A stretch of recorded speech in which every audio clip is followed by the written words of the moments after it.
At the time when Opatów was first mentioned by old chronicles, vast ancient forests surrounded the town.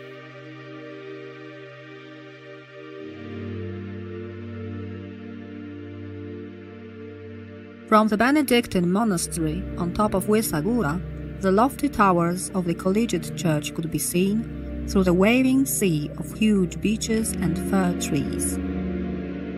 Today the trees have been replaced by stretches of wheat and bright yellow flowers of rape, but the view is still dominated by the Collegiate Church. This is where our tour of Opatów and its region starts.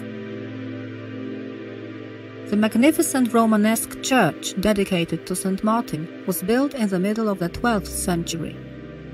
Its founders have been forgotten. Was it Piotr Włostowic, or King Casimir the Just, or Alexander, the Bishop of Płock, or the Benedictine monks, or the Knights of St. John of Jerusalem, or, which is quite probable, Knights Templars? The first session of the Collegiate Chapter was recorded in 1206, when Opatów had not yet acquired its fame and status.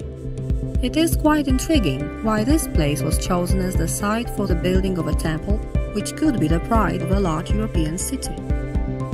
This is how Jarosław Iwaszkiewicz described the Collegiate. On the cushion of thick, velvet grass stands one of the most genuine God's churches in Poland, the rough temple, the queen of all Polish temples, the Collegiate of Opatów. Straight lines of huge stone blocks, tiny Romanesque windows, and two fantastic towers, delightfully mellow, resembling two gigantic lily flowers. Jan Długosz, the canon of Krakow, the most famous medieval historian, was delighted with the whole building, wonderfully made by the genius of old masters, in the form of the cross, erected on a hill, presenting its splendid shape to visitors. The front wall of the Collegiate, with its great window providing light for the choir, rests on two 37 meters tall Romanesque towers. One of them, with double Romanesque windows, serves as a bell tower. The steady rhythm of perfectly shaped stone blocks is broken by a Romanesque frieze depicting fighting beasts.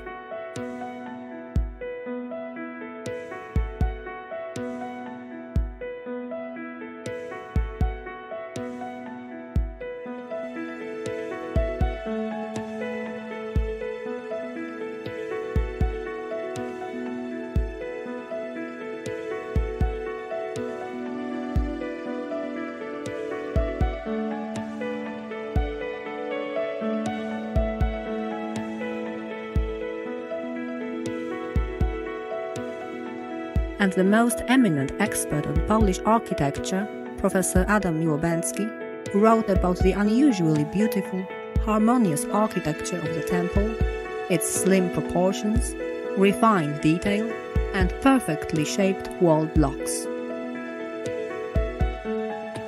We enter the temple through the Romanesque portal decorated with mouldings, inside which the remains of the Gothic portal have been installed.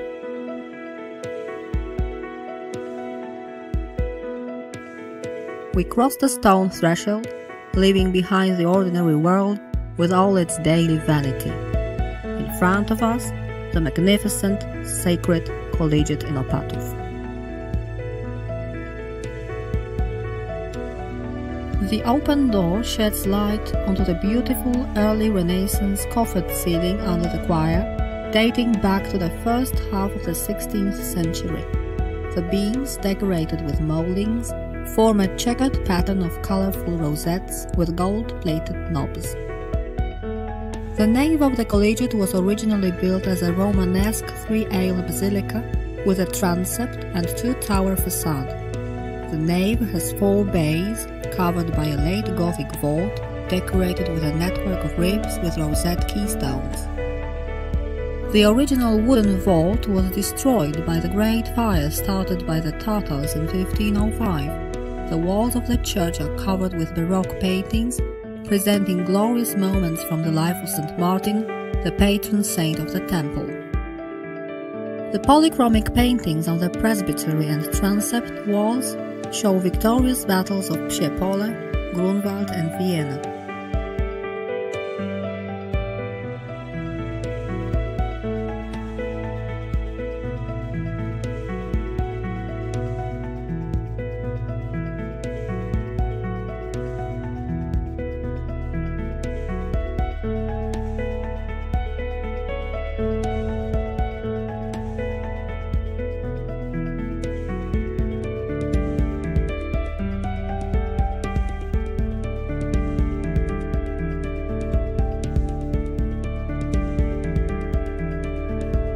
The beautiful organ dates back to 1846.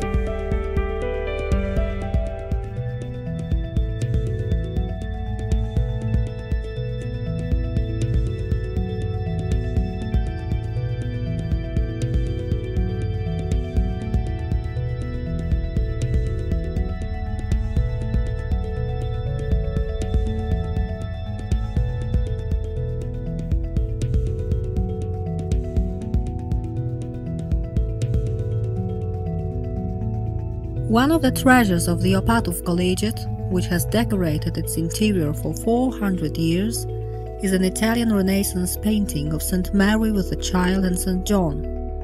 Mary, graceful and subtle with her classic features, looks seriously into the future, which she probably knows. The painting comes from around 1508, and its author was Timoteo Vitti, the teacher of the great Raphael. It was brought from Italy by the owner of Opatów of that time, Chancellor Krzysztof Szydłowiecki. That great nobleman, the closest friend of King Sigismund the Old, the owner of a great fortune, and from 1514 the owner of Opatów, was not happy in his private life. This figure, carved in marble, is Anne, his daughter, who died when she was 14. None of his sons survived long after infancy. His eldest daughter, Zofia, married Hetman Jan Tarnowski, who won the Battle of Obertyn. And it was him who founded for his father-in-law, who died in 1532, a magnificent bronze plate, a mourning elegy called the Lament of Opatów. The plate, 47 centimeters by 198 centimeters in size, is a unique monument of Renaissance art in Poland. This is how Aleksander Patkowski describes the lament. 41 bronze figures presented with photographic detail, frozen at hearing tragic news. 8 people seated at a long table. In front of them, letters announcing death. Among them, King Sigismund the Old, raising his mournful face to the sky. He turns towards the Chancellor's son-in-law, Hetman Tarnowski, who looks at his master in silent sorrow.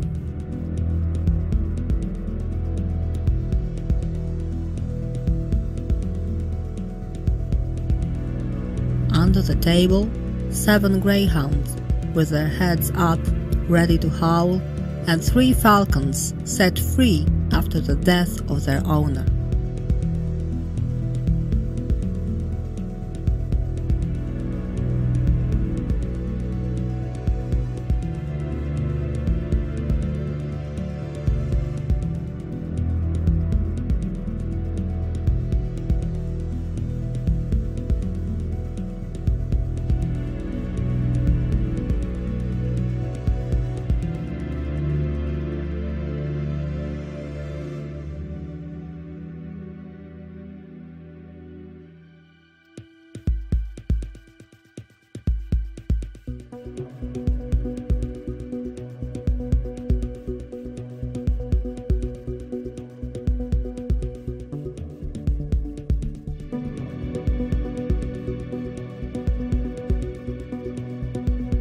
This is a very old custom. On the eve of St. Martin, the precious relics are carried in a procession along the ancient route from the Collegiate Church to the Bernardine monks.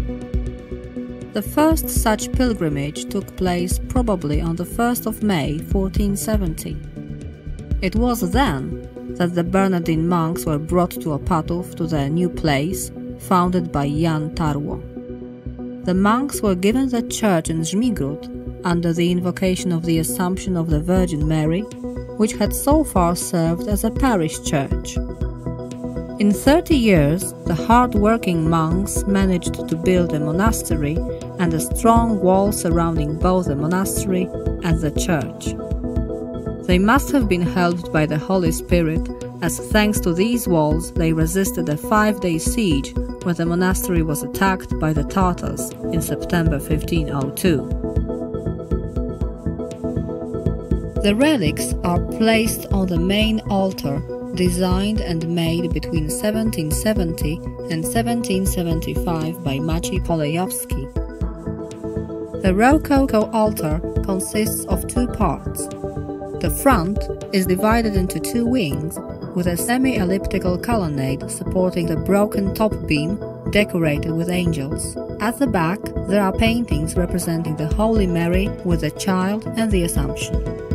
Above the gates leading to the monastery choir, Master Polejowski placed expressive figures of Saint Bonaventure and Saint Peter of Alcantara. The Gothic painted crucifix is much older, as it comes from 1400. It is the only remaining part of a church which once stood on the hill in Żmigród, giving birth to the history of Opatów.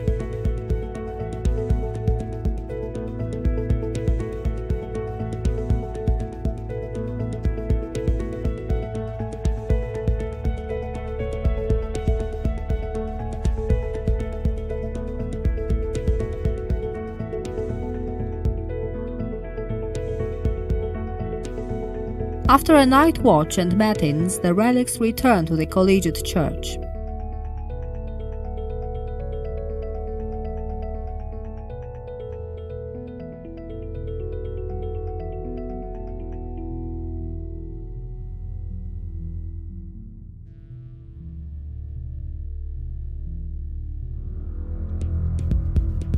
The route of the procession has been unchanged for centuries.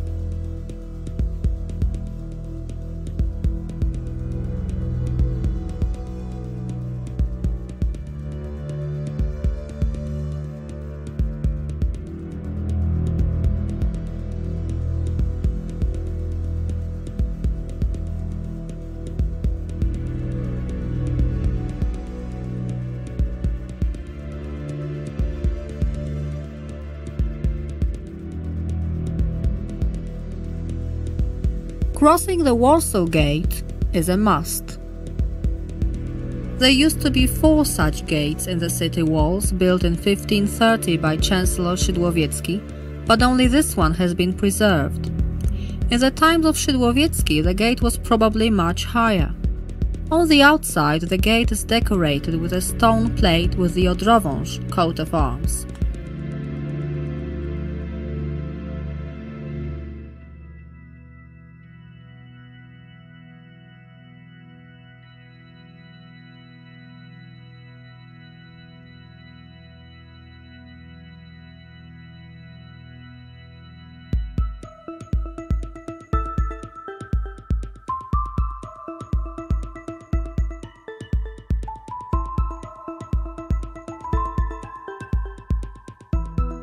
The town hall, which is as old as the Warsaw Gate, once the residence of the Szydłowiecki family, was later used as the soldiers' barracks and as an Orthodox church, is now the seat of the Opatów Town Council. Today, the town is ruled as effectively as in the times of Szydłowiecki. New investment projects are carried out efficiently. Opatów is getting more and more beautiful, so fast that photographic documentation needs to be constantly updated to catch up with the changes. Recently, the main square has been brought back to its original beauty and became one of the most attractive sites of the town.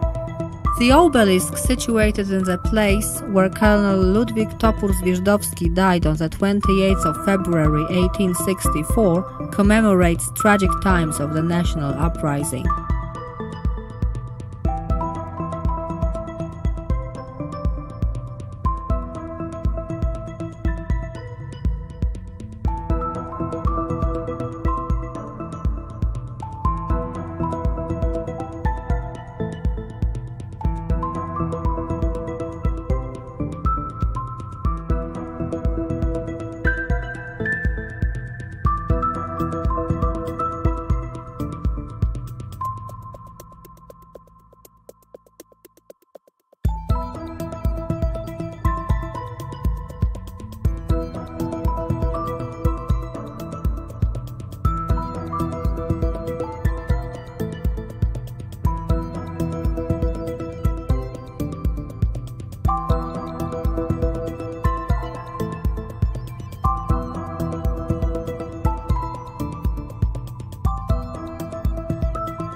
Walking along an underground route in the medieval cellars is an unusual tourist attraction. Opatów is situated on a thick layer of loess, which made it possible for its medieval inhabitants to build another town 14 meters underground. The underground corridors provided safe storage space, and at times of dangers, they were used as shelter. Legend has it that the underground passages led as far as to the nearby Ptkanów. The small church was surrounded by a defensive wall for fear of Tatar attacks.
Ptkanów is a fascinating place.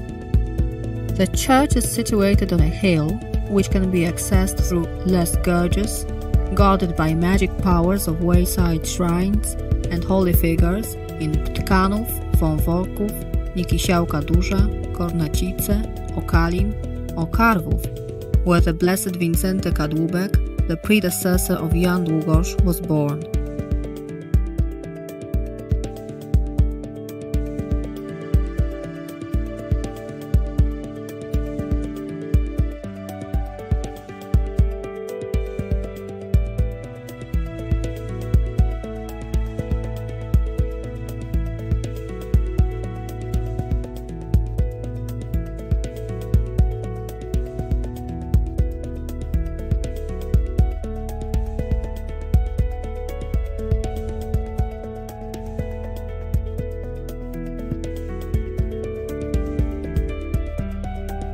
The stone figures are as old as ancient lime trees in Nikisiałka Mała and other mentioned parks. Gentle loess hills, gorges, and old stone mines make a walk around Opatów an unforgettable experience.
Winter in the village of Nikisiałka Mała inspires our imagination.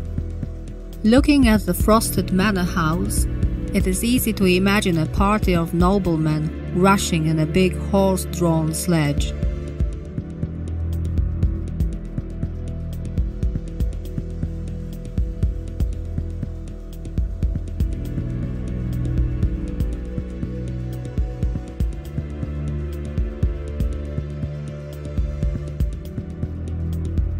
You can almost hear the sledge bells ringing and see the colorful clothes of the local noblemen hurrying to plunder their neighbor's cellar or pantry in Karwów or Tudorów, villages which belonged to the families of Tarnowski, Ostrogski, Lubomirski, Potocki, Sanguszko and Karski.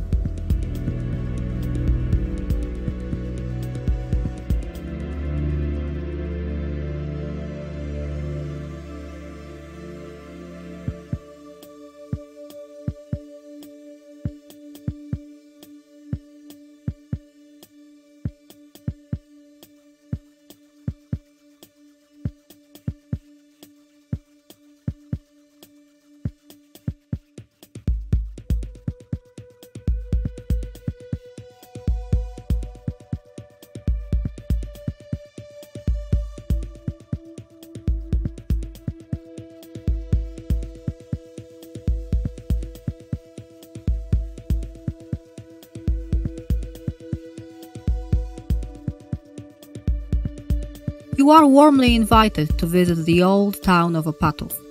This is a truly Polish region with rich history. This place was visited by kings.